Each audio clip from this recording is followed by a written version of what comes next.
All right. How's everyone doing? I'm Rich CELENZA. I got Robert Benenati in the house. Hey. All right. So I think we're going to call this podcast, If You're Good at Something, Why Do It for Anyone Else? What? Yeah. Does that make sense? If you're No. good at something, why do it for anyone else? Yeah. Remember in the Joker? Well, you get paid for it, right? If you're good at something and you do it for someone else. Yeah, but if you're really good at something, why don't you just do it for yourself? Do you know what I'm saying? Yeah, well, I could. Yeah. We're going to get in. Yeah, Remember we're the gonna get into Joker? that one. Remember the Joker in The Dark Knight? He goes, if you're good at something, why do it for free? Yeah. So Robert owns his own real estate company, and I think he can definitely relate to this. And I get hit up a lot regarding me just kind of being known as doing whatever the hell I want. Not really giving a shit about what anybody else thinks or says and just kind of moving forward. That does not mean I'm successful. I just want to tell people a lot of times. But when it comes to Robert, I think he's very successful. And I think him starting off in the real estate industry and then eventually becoming your own broker, and really where you started off and where you ended up, let's face it, it's a success story, obviously. Did you feel that way? Did you feel like, why would I work under someone else? Am I doing this because I'm not making enough money? Yeah. Right? Tell me about this. Yeah. Well, I started in New York and moved to Florida with a plan. Got here in 2004, worked for Remax 2 years, and I knew right away I wanted to open my own brokerage, which I did in 2 years. Grew it to a little over 100 agents. And after several years of that, I knew that's not what I wanted. Right. So I downgraded more into a boutique, or downsized. Yeah. Into a boutique. And in 2011, I want to say, I started flipping homes parallel to running my brokerage. But it was something I just enjoyed. So I was doing, I don't know, 3 or 4 at a time. Flips. So that was the creative side that I enjoyed, and the free time, and I was actually making more money doing that than with the brokerage.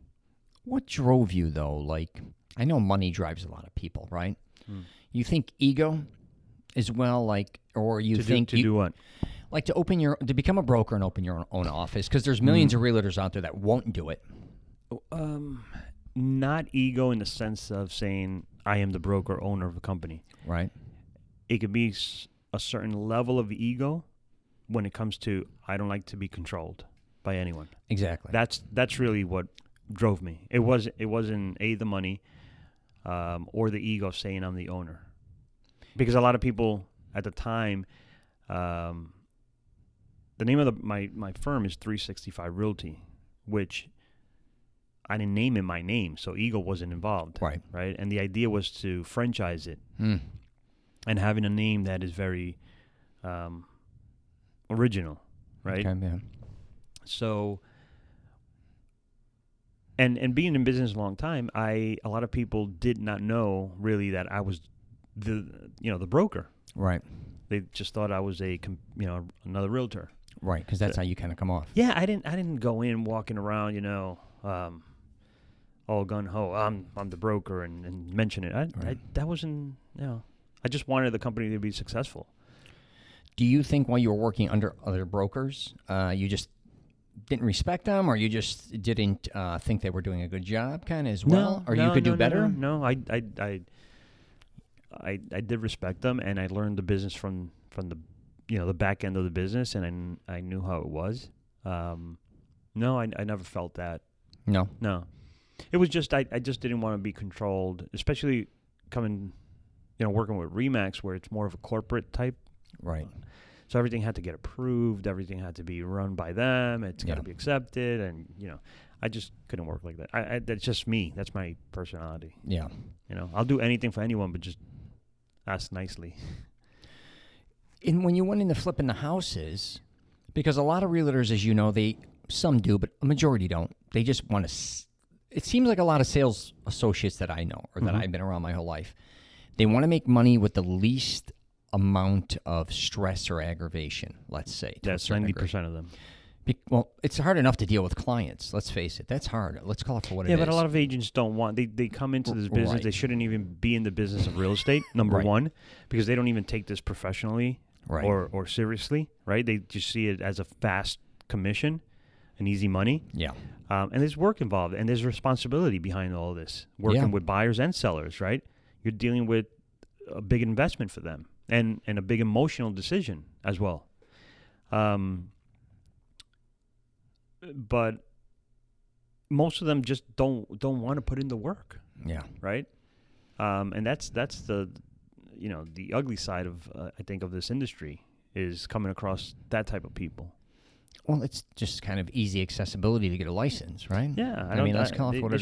They should make it harder. I take this as a profession, like a doctor or a lawyer. I see it like this. It's my career, right? Yeah. And I treat it so. So other people don't. It's easy money, come and go, or this is not working, so let me get into real estate, see how that goes. You get nervous. But it is what it is. You get nervous when, so say you're running your brokerage like now, and then you got to flip something, right? You got to put another investment. That's time consuming as well. No, I enjoy it. It's easy for me. Is that kind of an escape, you think? Yeah. That's more like escaping on a creative side too, like taking over a piece of property that may need improvements. A lot of improvement, yeah. So just the whole decoration part of it, the whole putting it together, seeing it go from what it is to something, right? New. Yeah. I was raised in the construction business. My dad was a contractor in New York, so it's in the blood, and I feel free when I'm doing that. It's just me, going shopping around, picking up what I need, organizing the whole thing, getting the workers there, and seeing the project. For me, it's not so much the money. Either it's seeing the whole thing grow from what it is to what it will be. Did you ever consider opening a construction company, or that's just? I don't have a construction company, but I do manage a lot of projects. I have a lot of clients that when they buy, or usually when they buy and they want to do things to the house, I come in and they already know that I do both. Yeah. So a lot of times I go in and I say, don't worry, we'll, repaint, change the floors, renovate the kitchen. And then they refer me to other people that own homes, existing homes, and they don't want to sell, but they want to renovate their home. So I do renovations. I do the flips, and I do general real estate, which is buying and selling, listing, and, That's also an in to obviously build credibility, show, if you help other people in their homes the way you are, then if they want to sell their home eventually in the future, they call me back. Yeah. Right. So that was a very kind of smart little savvy thing you kind of got involved with there, besides just saying I sell homes. Or I help people buy or sell homes.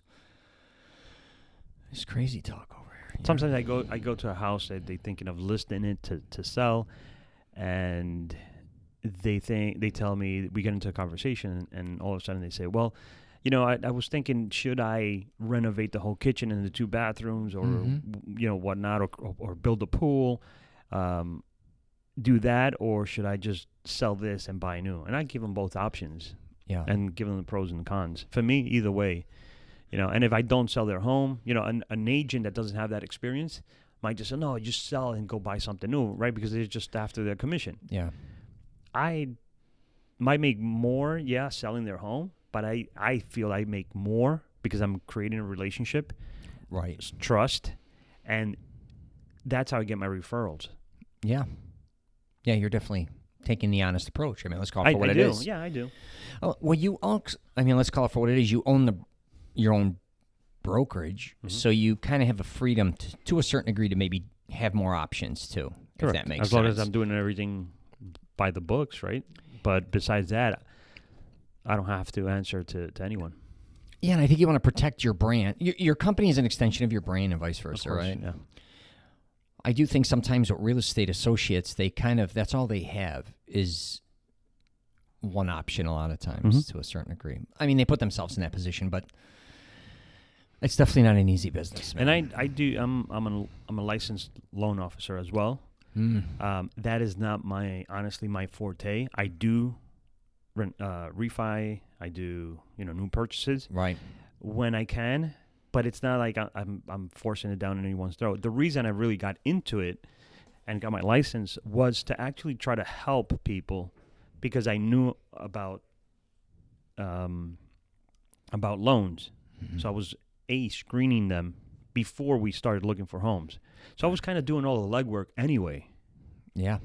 And I was giving it to a buddy of mine, and my buddy says, why don't you get your own license and do the loans yourself? Make some extra, and you have more control of the deal because you know what's going on. Usually when you're the agent and working with another mortgage broker, now you have to stay on top of them, see how the file is going, see if you're going to close on time, you know what's going on. So it helps me keep a little more control over the deal and know what's going on. Nice.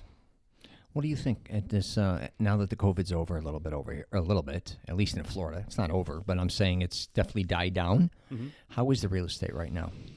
Well, it's still booming. We're in March now of 2021. Yeah. Interest rates have gone up a little bit. We were looking at 2.5. Now we're closer to the 3s, or even 3.5, depending on a lot of things, credit, debt to income ratio, and so forth. But it's still low enough where it's still pushing the market. It's still now the other side that I'm seeing is that because of COVID, wood for construction I think it's gone up, like, I might be wrong, but I think I heard like 170%. Really? Something like that. So for builders, it's not good news, because now to build a home, they might be looking at maybe anywhere from, I don't know, $20,000 to $30,000 more just in wood. Really? Now, what happens? They got to push the price up. Yeah. They're slowing construction. Mm-hmm. They're just being very cautious of what's happening. Yeah.